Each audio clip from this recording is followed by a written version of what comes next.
제산대군이 잔을 채우며 낮게 읊조린다. 내 왕이 그토록 찾고 싶어 하는 걸 쥐고 있거늘 곧 광기에 휩싸인 모습이 드러날 테지. 그것은 하늘을 바꾸는 명분이 되고 이어는 조선 초약의 폭군이 될 것이야. 강목주가 속삭인다. 왕이 미쳐 날뛸 구실을 만들어 스스로 짐승임을 드러내게 해야 합니다. 제산대군은 비웃으며 허면 내 말은 내 직접 불씨를 던져. 너흐라는 것이로구나. 그러자면 대비마마를 활용할 수밖에 없구만. 패비운 씨를 만든 장본인이 누구더냐. 이제 곧 증좌가 드러날 터인데 할미를 잔칫날 쓱 베어버리는 왕이라. 피비린내 나는 잔칫날이 되겠구나. 제산대군이 술잔을 내려놓으며 대령숙수는 어찌할 셈이냐. 내 말대로라면 그녀가 있는 한 광증조차 미화되지 않느냐. 강목주는 입술을 깨물며 대령숙수는 반드시 제거해야 합니다. 왕의 시선이 닿지 않는 곳으로 보내버리면 그만이지요. 두고 보십시오. 왕의 광증이 극에 치닫고 피비린내가 진동하면 궁궐안은 그렇게만 되면 두려움과 공포로 왕을 보게 될 것입니다. 왕이란 탈을 쓰고 광증에 휩싸여 피에 취한 이헌의 모습, 그것을 드러내면 공포와 환멸에 휩싸이게 될 것입니다. 두려움은 오래가지 못합니다. 곧 원망으로 바뀌지요. 그 원망을 틈타 마마께서 대체할 자를 자처하시면 됩니다.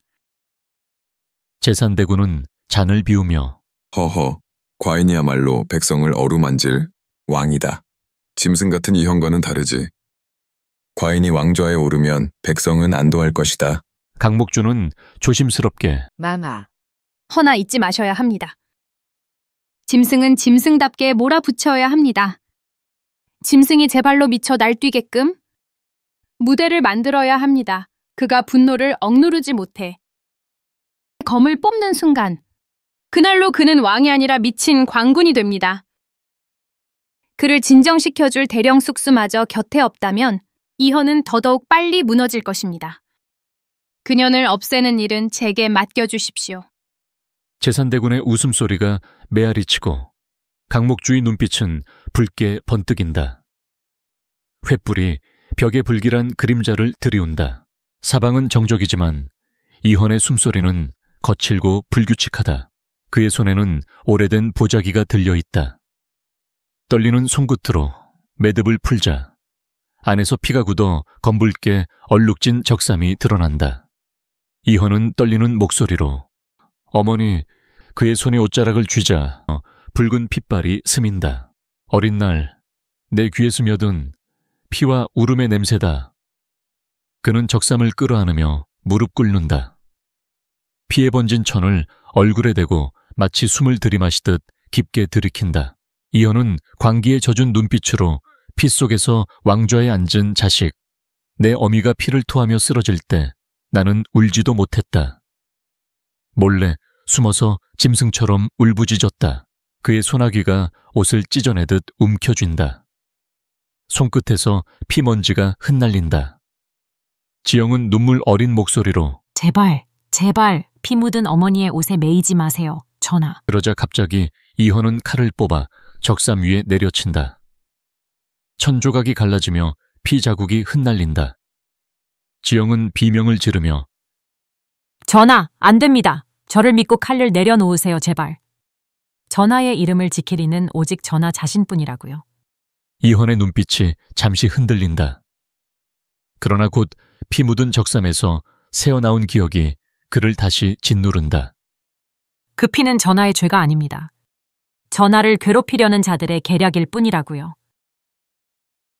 이헌은 숨을 몰아쉬며 허나 내 귀에 울리는 건 언제나 피 냄새다. 내 어미의 울음이다. 그 울음이 나를 짐승으로 만들었다. 지영은 두 손으로 그의 얼굴을 붙잡으며 아니에요, 전하. 그 울음은 전하를 짐승이 아니라 살아남게 한 증거입니다. 짐승이라면 어미의 울음을 기억하지도 못했을 것이에요. 이헌은 그녀를 바라보며 눈동자가 흔들린다. 광증의 붉은 빛이 서서히 누그러지는 듯하지만 그 속에서 여전히 불길이 이글거린다. 한밤중 궁궐안이 아수라장이 되었다.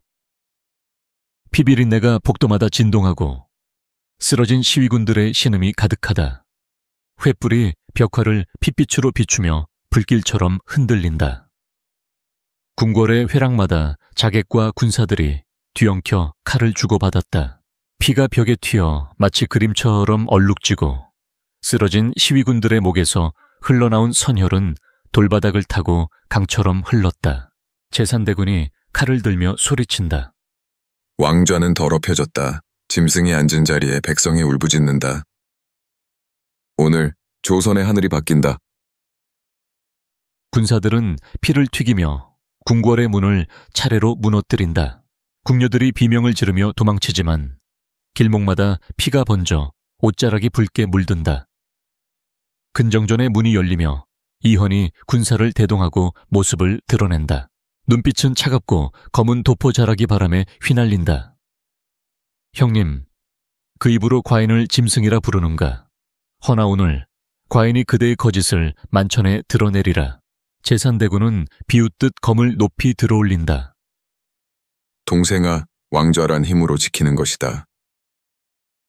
너는 광증에 사로잡혀 피 묻은 적삼만 좇지 않았느냐?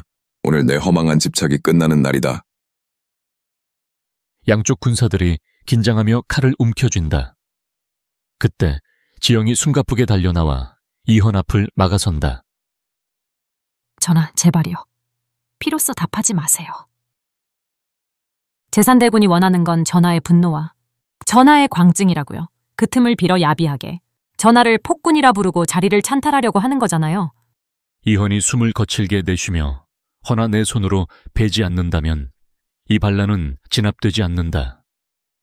내 손을 묶는다면 저 흉악한 칼날이 그대를 삼킬 것이다.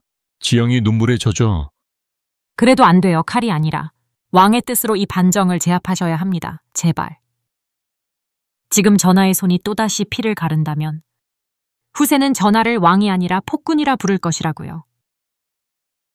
그녀의 목소리는 흔들렸으나 간절했고 눈빛은 칼날보다 강하게 이헌의 광기를 꿰뚫었다. 그의 눈빛이 요동쳤다. 피의 불길과 짐승 같은 분노가 뒤엉켜 끌어올랐지만 지영의 눈물이 가슴을 찔렀다. 오늘 과인은 왕으로 남겠다. 그의 손에서 검이 미끄러져 바닥에 떨어졌다. 제산대군은 얼굴이 일그러진다. 분노에 휩싸여 이헌을 향해 칼을 뽑아들고 돌진한다. 이헌은 본능적으로 다가오는 칼날을 움켜쥐었다. 손에서 피가 낭자하게 흘러내리며 아수라장이 된다. 제산대군은 재빨리 칼날을 이헌에게 겨누었으나 곧바로 우리미장에 의해 제압당한다. 칼이 부러져 바닥에 나뒹굴고 피로 얼룩진 그의 얼굴은 여전히 광기에 젖어 웃고 있었다. 짐승 같은 이헌아, 내 안의 광증은 꺼지지 않는구나. 피를 보지 않으면 잠들지 못하는 괴물이 바로 내 본 모습이 아니더냐. 제산대군은 피비린내 나는 궁궐 한복판에서 검을 움켜쥔 채 눈을 부릅뜨고 이헌을 노려보았다. 그의 눈빛은 단순한 광기만은 아니었다. 거기에는 억울함, 분노, 그리고 수십 년 쌓여온 한이 섞여 있었다. 피 묻은 적삼을 가슴에 품은 채 어머니의 죽음을 두고 울부짖던 네 모습을 본 순간 그들은 널 버렸지. 허나 그 피의 진실은 너 하나의 광증으로 남았다. 왕이 될 자는 흠이 없어야 했다. 광증을 가진 너는 왕이 아니라 짐승이어야만 했다. 그렇기에 내가 왕좌에 올라야 했다. 그것이 조선을 살리는 길이었다. 허나 이 끝에서는 나를 역적이라 부르네. 그의 눈빛에 피눈물이 맺혔다. 제산대군은 이헌을 향해 검을 겨누었다. 나는 권력을 탐한 것이 아니다. 나는 짐승에게 나라를 맡길 수 없어 칼을 들었다. 그대의 광증은 백성들을 피로 몰아넣을 것이다. 허나 모두가 날 역적이라 부른다. 왜 진실은 언제나 뒤집히는 것이냐? 나는 나라를 위해 칼을 들었거늘 그의 목소리는 피비린내와 함께 궁궐을 울렸다. 그러나 그 외침은 아무도 받아들이지 않았다. 역사란 살아남은 자의 기록이 아니던가. 한편 강목주의 심장이 철렁 내려앉았다. 강목주는 흔들리는 눈빛으로 짐승이라 단정했던 그 눈빛이었던가. 그러나 저 여인 하나로 광기를 거스르고 있구나. 끝내 왕으로 남고자 버티고 계신다. 내가 사랑한 이는 바로 저 불길 속에서 짐승이 되지 않으려. 한쪽에서 강목주는 무릎 꿇고 피범벅이 된 채 눈을 감았다. 소첩의 죄는 무겁사오나 그 죄는 목숨으로 갚겠사오니 전하를 연모하는 이 마음은 변함이 없사옵니다. 제산대군은 더 거세게 칼을 휘두르며 외쳤다. 저자는 짐승이다. 칼을 뽑아 그 심장을 꿰뚫어라. 강목주는 입술을 깨물었다. 그러나 끝내 그는 제산대군의 팔을 붙잡으며 외쳤다. 그만두소서, 마마. 저분은 짐승이 아니옵니다.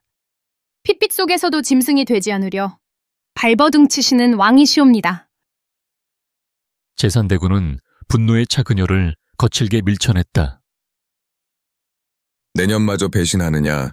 이 밤 피를 거부하는 자는 모두 짐승의 무리에 불과하다. 강목주는 바닥에 쓰러지며 눈물을 흘렸다. 그러나 눈물 속에서도 그녀는 이헌을 향해 안타까운 눈으로 전하, 소첩은 늦게서야 진실을 보았습니다. 짐승이 아니라 피를 거부함으로써 끝내 왕으로 남는 그 눈빛을요. 소첩이 제산대군에 의해 은혜를 입었사오나 잠시 질투에 눈이 어두워 전하를 막다른 골목으로 몰았사옵니다. 용서하소서. 강목주는 목 놓아 울며 후회를 한다.